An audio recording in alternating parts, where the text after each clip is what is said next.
All right. So when it comes to shading, there's typically one. The easiest thing for shading for me to explain it is pendulum shading. I basically just feather or I just have some sort of pendulum motion like that on anything and everything that I'm doing. That's how I've always shaded. I move like this. Right there. Yep. So to Hey, shade. hey, Steven, have you ever pulled a line like going backwards like this? Like if your hand was, sorry, I'm not in the best place, but to show you, but like when I was doing like lettering on filigree, you know how it has like the loop or whatever like this? Well, I Yep. pulled the line like this, bro, and bro, it was so solid, so smooth. Like the needle's facing this way, but I'm pulling this way, Mm-hmm. and That's typically how I'll go about it. because I've always So tried to pull in like those lines, like, and I yep. pull them towards me, and I have a lot more trouble. So like, it just felt seamlessly going that way, like a backhand Yeah. kind of. Yep. So for me, what I'll do is when I'm doing a line, like best way I can put it, north south, I'm always pulling down with my elbow. Anything that's going horizontally, like left to right, essentially. I know a lot of people that are more comfortable pushing this way. For me, it's always been more comfortable running like your knuckles, like guiding with your knuckles at that point. So you're using using your hand to make contact and using your like pinky knuckle to guide almost as I'm going side to side. So for me, I have a specific way I would hold the machine doing line work coming down. So like down, running my elbow back towards my body, and then one going side to side. I never pull a line from right to left. It just feels fucking weird. For me, I'm always pulling left to right. If that kind of makes sense. Kind of exactly what Darius just said, kind of running in this motion, the backhanded motion. That has always been smoother for me, but I do know a lot of people that are more comfortable starting on the outside and pulling in almost like you're fucking arm wrestling the skin.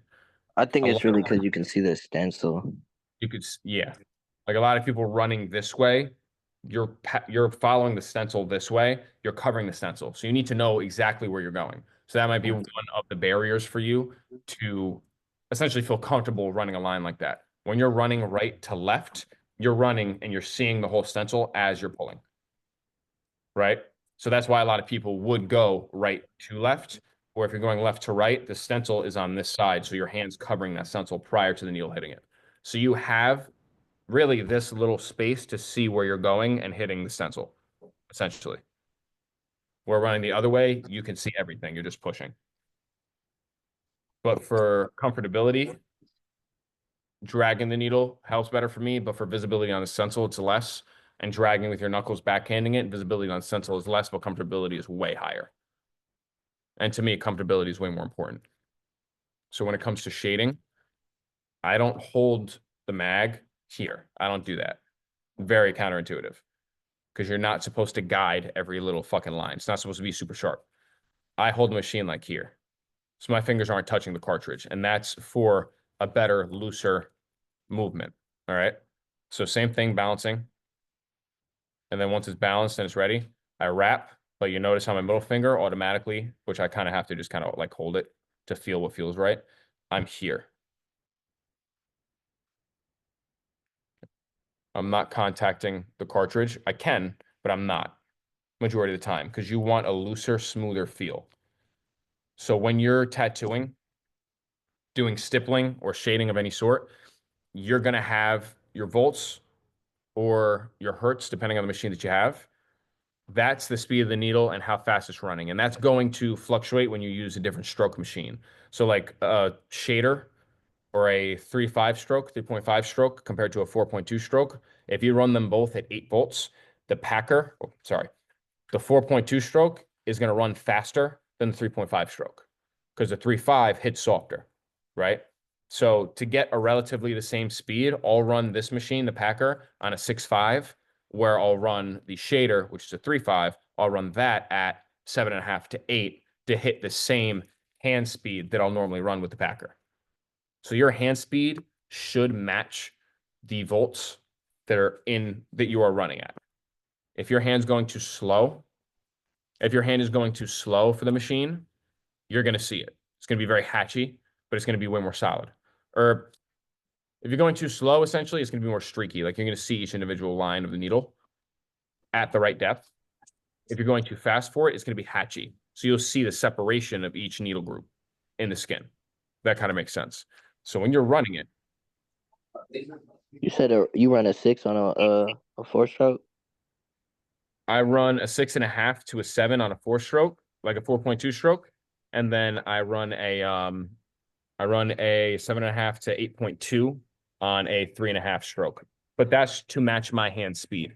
So if you go slower than I do, I would run the volts a little bit slower as well. Where if you're going too fast, and I'll explain it with black ink. If you are going too fast, which this is also the needle hang. That's where the needle hang. If you can see where the needle's at right there. I don't hang it out crazy far like I used to. If you go too slow, it's going to look like this.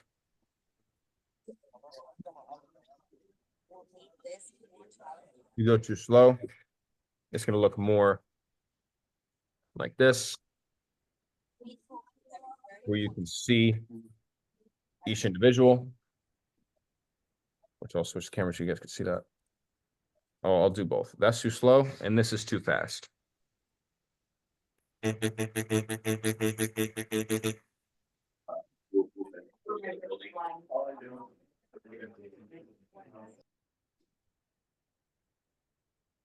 I'll show you what I would typically do at the right speed. And at the right speed, it'll look like this.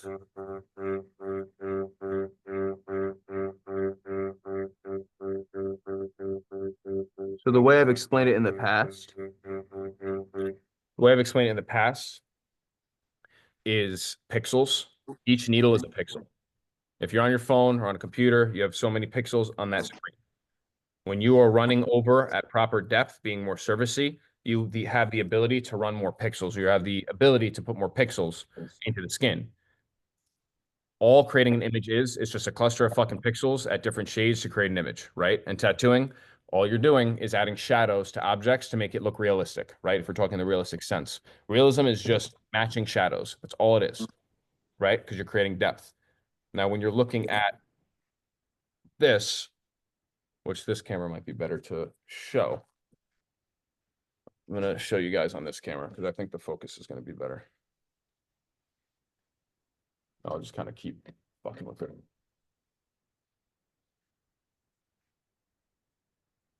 Fucking 7 fucking cameras running back and forth trying to.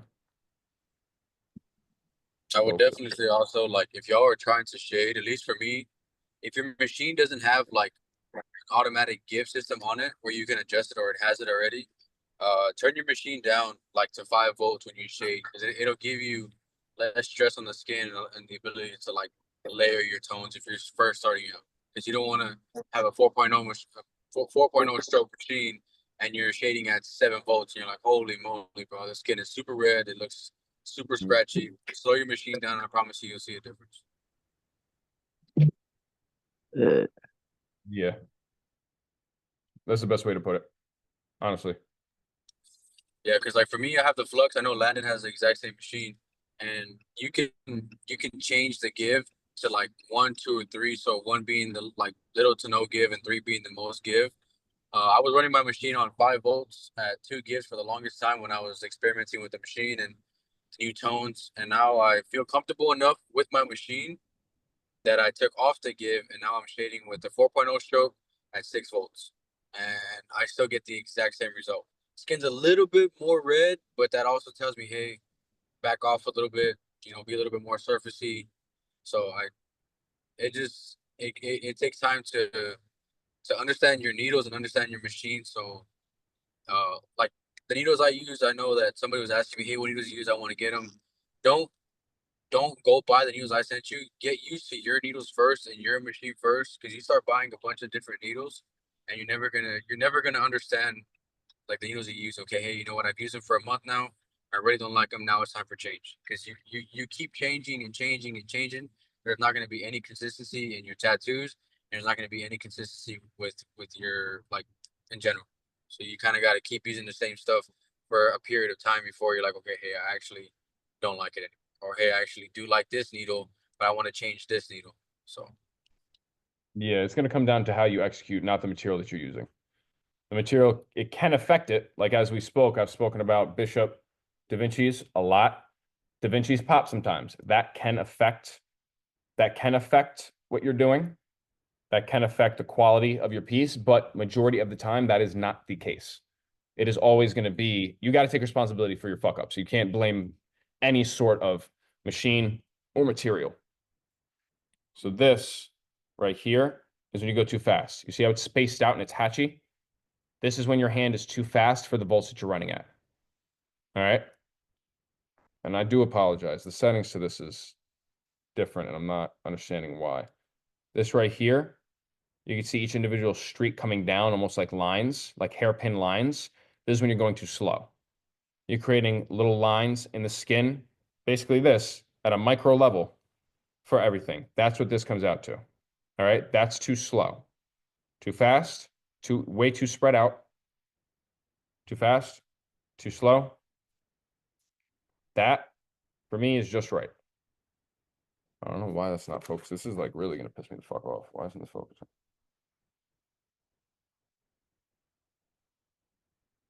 That is just right. Smoother. They're not far away. It's a perfect combination of the both. You don't have the streaky lines. You don't have the separation. You don't have the crazy separation in the needle. It just creates a smooth tone over time.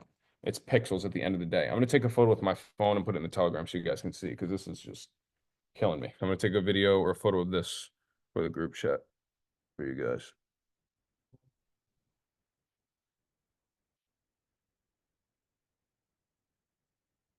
The photo I'm sending to Telegram.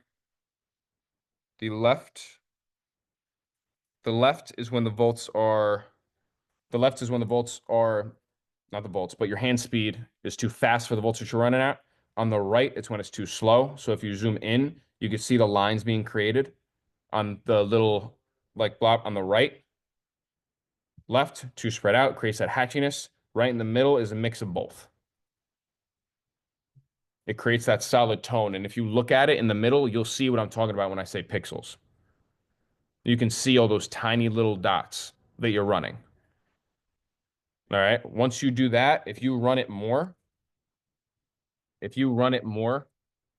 and you hatch it, so if you go this direction, proper speed, and then this direction, proper speed, you're looking at something where there's going to be pixels everywhere and it's going to be properly shaded all around. So you're not going to see all those streaks. You're not going to see all those inconsistent spots because now you're not covering it on just a one directional plane. You're hitting two now. And if you want, you can crosshatch this way. I know people that crosshatch every fucking direction possible.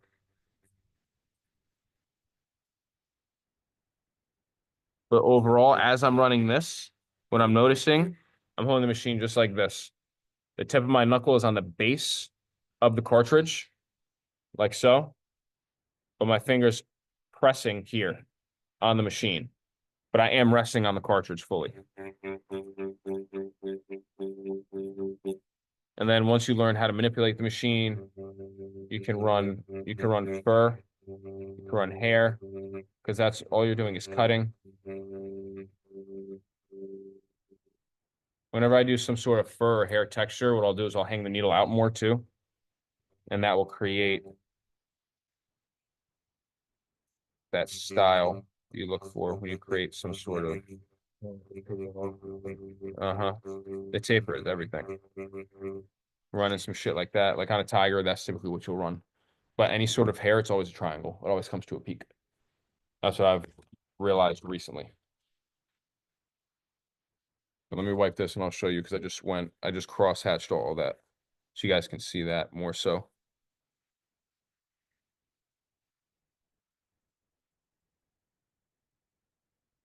So I'll take another photo of this and I'll send it in the group chat.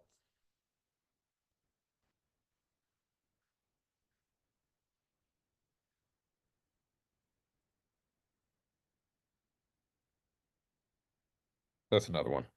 So I'm sending this in the group chat now. Now this is just building upon the photo I just sent you last on the middle.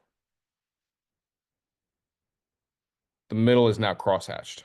So I didn't only go this way, I also went to the side. So I hit it north-south and east-west, west-east.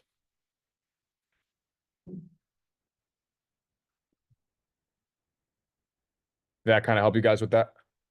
Better understanding shading on how it should look, Yeah. proper Yeah, yeah. ratio.